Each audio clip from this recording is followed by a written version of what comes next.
जो है राहत बचाव कार्य कैसे चलेगा? देखिए, अगर हम पिछले 48 घंटों की बात करें खासकर, आपको पता है ऑरेंज अलर्ट भी था और ज़िले के विभिन्न स्थानों में बारिश कल रात भी हुई है, परसों रात भी हुई है, पिछली 3 रातों से बारिश हो रही है, दिन के समय भी हो रही है। जैसे हमने शनिवार को देखा था, दिन के समय भी बहुत भारी बारिश विभिन्न इलाकों में हो रही थी। अगर हम कुल बात करें तो कुल नुकसान जो अभी तक ज़िले में हुआ है, चाहे ये लोगों का अपना निजी नुकसान है, चाहे विभिन्न विभागों का नुकसान है, लगभग 160 करोड़ का नुकसान हुआ है। जिसमें से अगर हम 11 तारीख अकेले की बात करें तो इसमें 3 करोड़ 91 लाख के लगभग अनुमान लगाया है, जो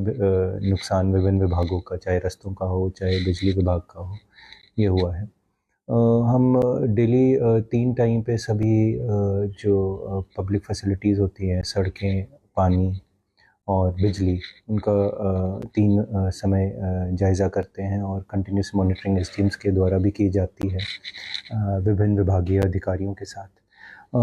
और इसमें अगर हम कल रात तक की बात करें तो 25 पीडब्ल्यूडी की सड़कें बंद थी और कल सुबह भी लगभग 95 सड़कें बंद थी जो उन्होंने सारा दिन खोली हैं, परंतु आज फिर सुबह लगभग 70 के करीब सड़कें इनकी बंद थी।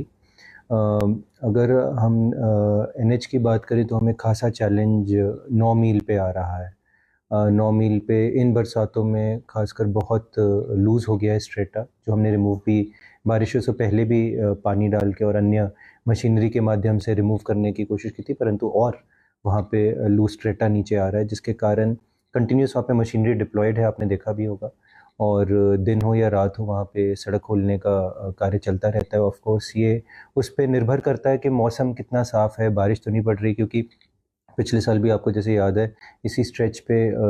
एक जेसीबी ऑपरेटर ने अपनी जान भी गंवाई थी। तो हमें एक सावधानी से कार्य करना होता है कि जब मौसम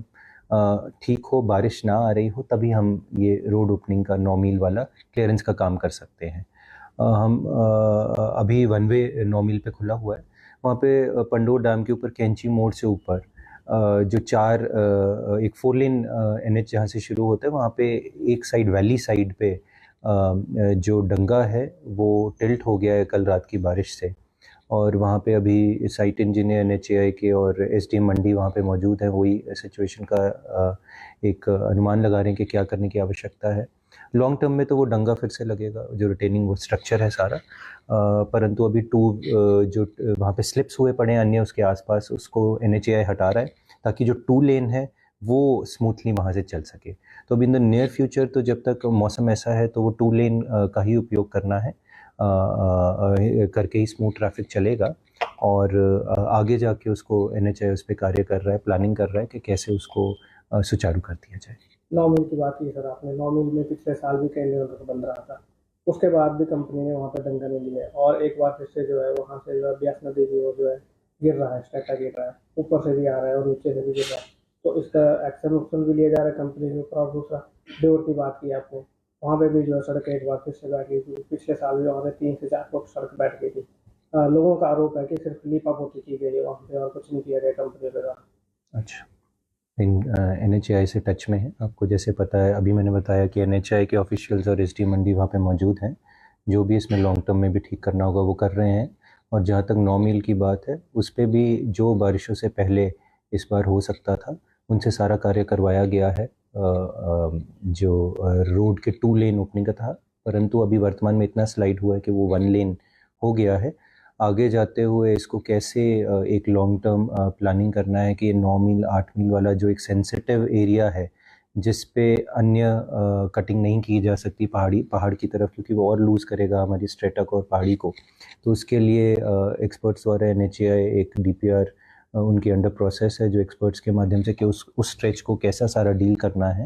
वो वर्तमान में चला हुआ है इनका कार्य। तो मुझे उम्मीद है कि एक टेक्निकल सोल्यूशन जल्द एनएचएआई इसमें प्रोवाइड करते हैं। हमसे जुड़े रहने के लिए हमारे YouTube चैनल को सब्सक्राइब करें और नई वीडियो की नोटिफिकेशन के लिए बेल आइकॉन को दबाएं। अगर आप ये वीडियो Facebook पर देख रहे हैं तो लाइक जरूर करें और ज्यादा से ज्यादा शेयर करें। इसी तरह के और भी अपडेट्स के लिए फॉलो करें हमारा Instagram पेज himachal.ke।